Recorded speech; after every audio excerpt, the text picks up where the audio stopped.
Hello everyone, this is Stacy with Quantum Artistic, and tonight we are doing a tutorial on my scrunching technique. I also call it a furring technique. I'm going to post details on both my Patreon, which would be the super duper tutorial with the project ideas and the SVG that I created for you, as well as the general free version on my Facebook page. Or in my Facebook group page, I should say, not in my artist page. So basically what we're going to do is I had a question from a woman who asked how to do my furring technique. I don't have any examples here because all the artwork that I've used the furring with is sold. But I have posted some photos, reference photos. Suffice it to say, it's useful for a variety of things like hair, fur, fuzz, birds' nests, grass, lawns, gravel, anything you need a dense, chaotic, organic looking fill for. So we're going to go ahead and create some tonight, and we're going to do it the technique that I developed when I was doing my cheetah back in 2017. I'm sure there are other techniques. I've been doing this my own way since 2017, so if you find a way that works better for you, then that's fine too. I just wanted to give a shout out to Erin at Little Circles, because I talk about quilled creations during my videos. But Erin is really sweet, and she sends these beautiful thank you packs whenever you order paper from her.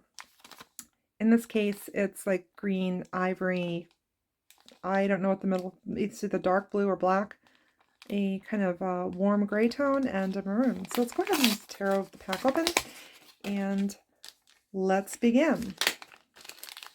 This is 1/4 inch paper. You can do this technique with any paper, whether it's 1/8 inch, whether it's 1/4 inch, 3/8 inch, you name it. You just have to have a quilling tool that will accommodate that depth.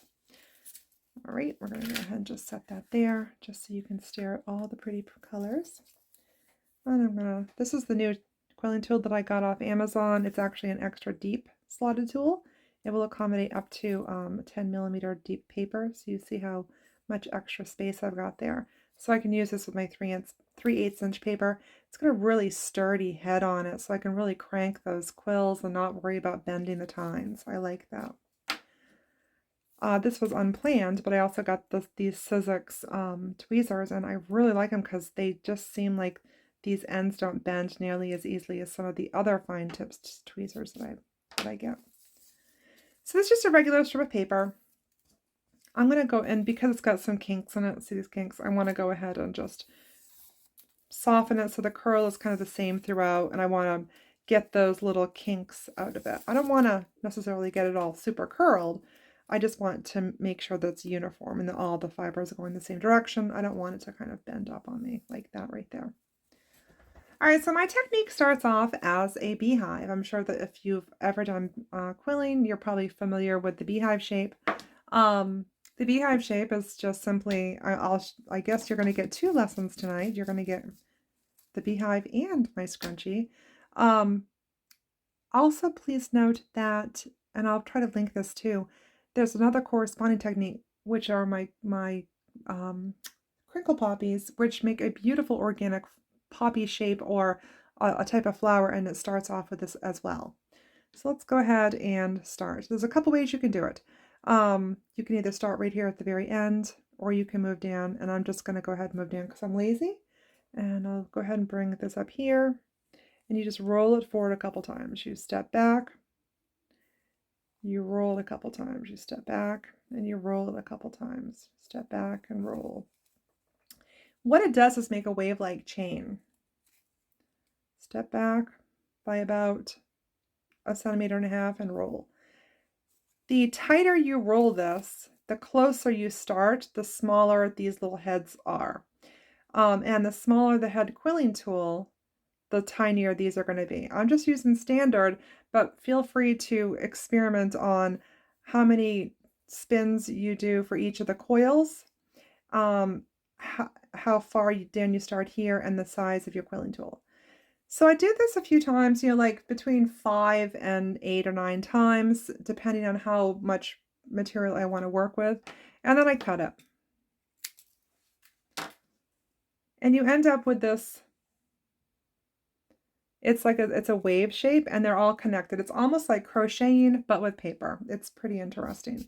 And there are variations on this too that I've discussed in other videos. And I may do it again in the near future since I'm trying to revamp my videos.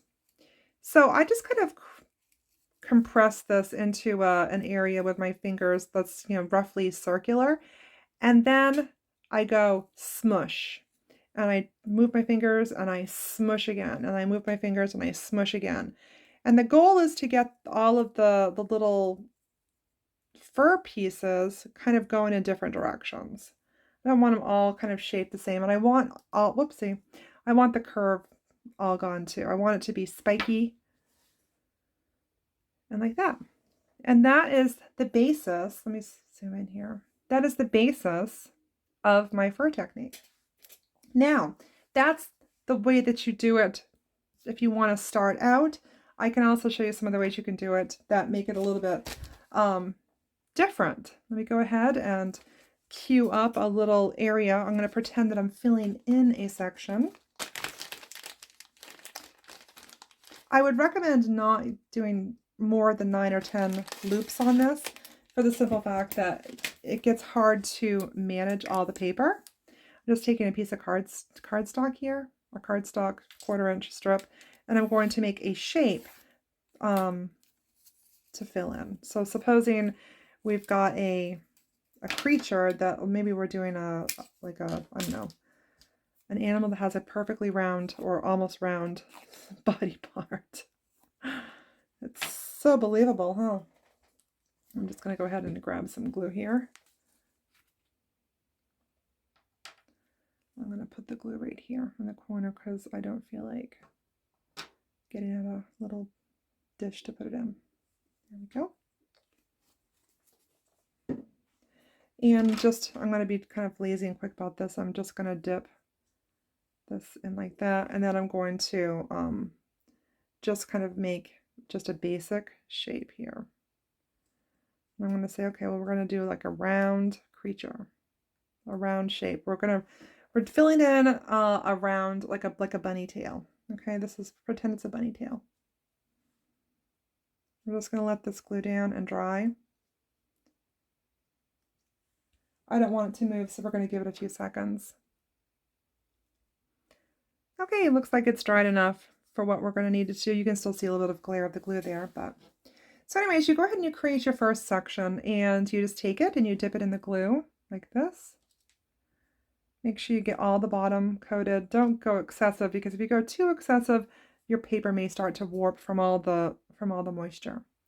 And you just stick it into the shape that you want it, and you kind of use your tweezers or your fingers to compact it. Let me zoom in here so you can see better. See how it fills this area right there?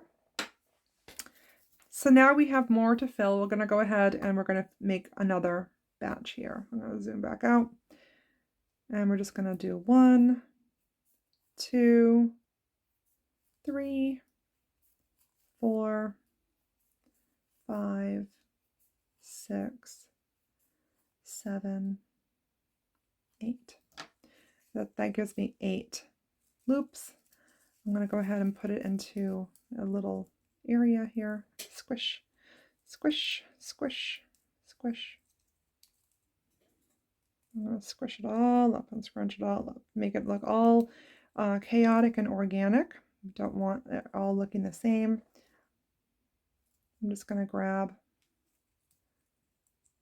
it like this to kind of hold it together a little bit. That didn't work very well, did it? There we go. I'm just going to use this. I'm going to go ahead and zoom in here, tap it in the glue, and what you do is you go in here and you smush it against where you want it to go. And you just press in like that. Press and hold. As long as you hold it for a few seconds, it fills on the area and it should glue down almost immediately. See how easy that is? Now, as you continue to fill, you may end up with a place that's kind of like a gap. So I'm going to go ahead and just kind of fill this in. I'm going to get to the end and I'll fast forward it, and I'm going to hopefully show you how to fill in areas that don't immediately get filled in. So let me go ahead and zoom back out.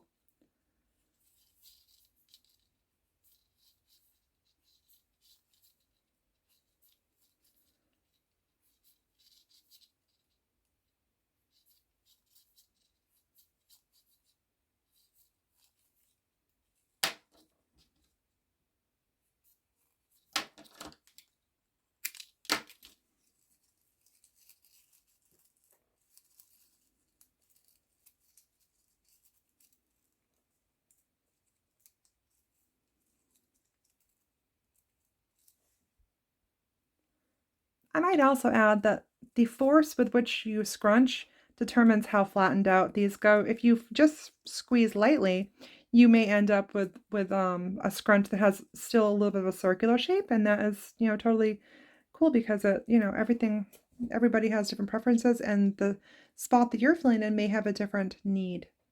So again, I'm going to go ahead here and I'm just going to stuff this in. I'm going to compact it up onto that side like that. Whoops. That wouldn't happen normally, but I didn't wait for those to dry entirely. So don't put too much force on it, and let your stuff dry first, unlike me.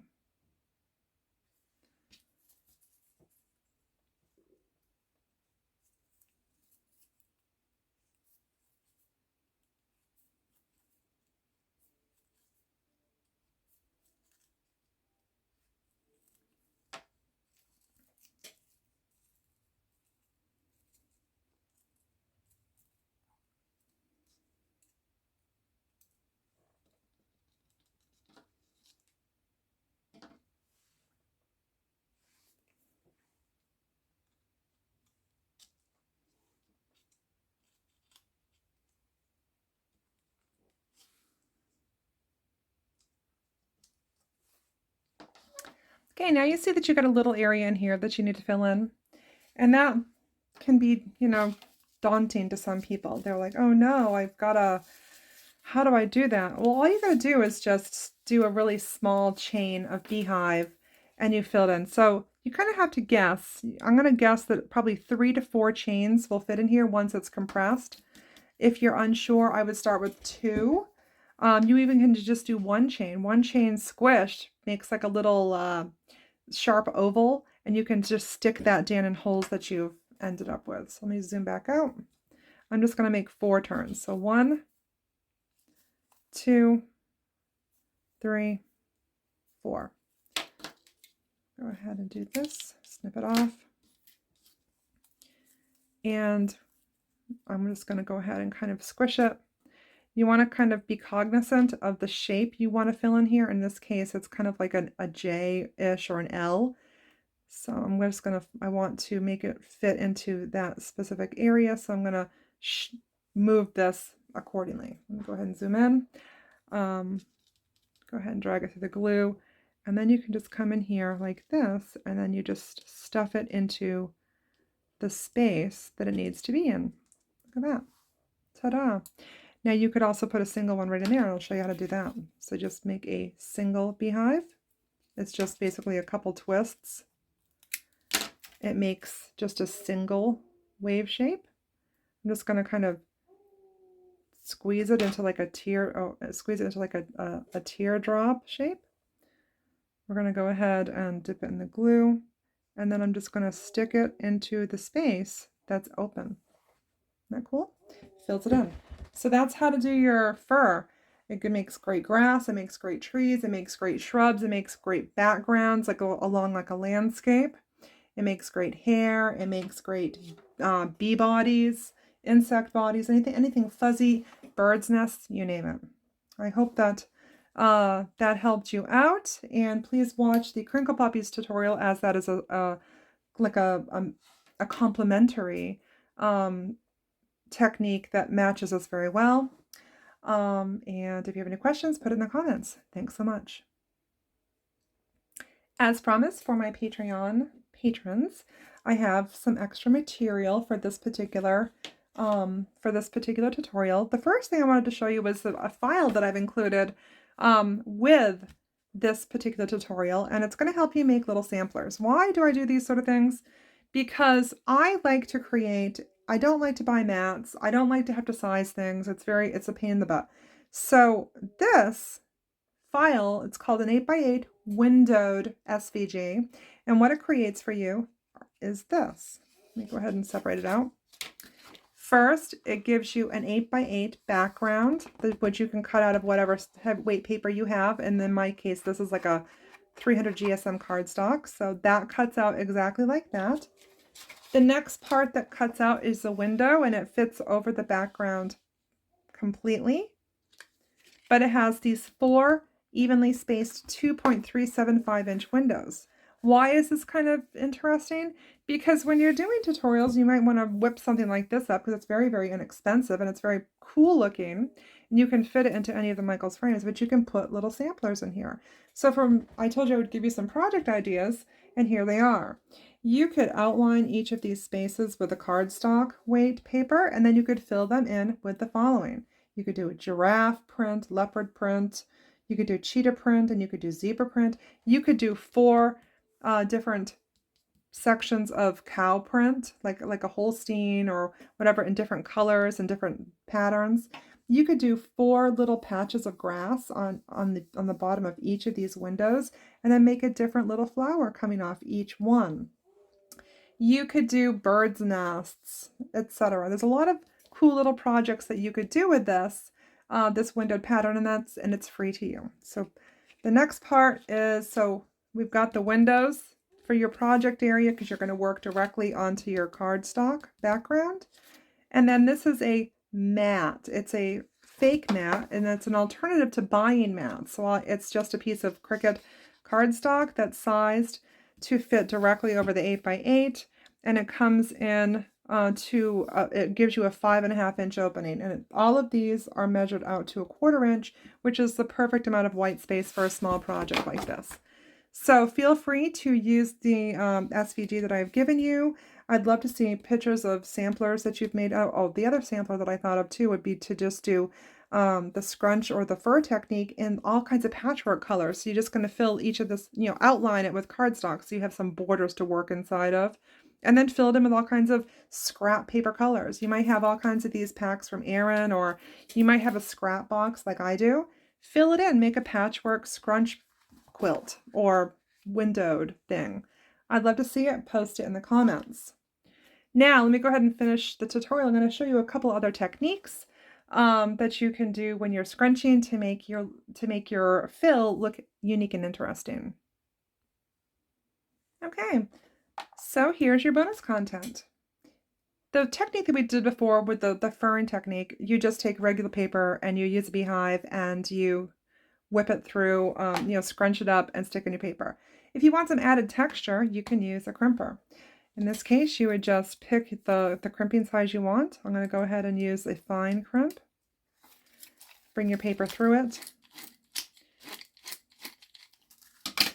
And I'm going to go ahead and just create the beehive pattern like I normally would. So I'm going to do a couple turns for each.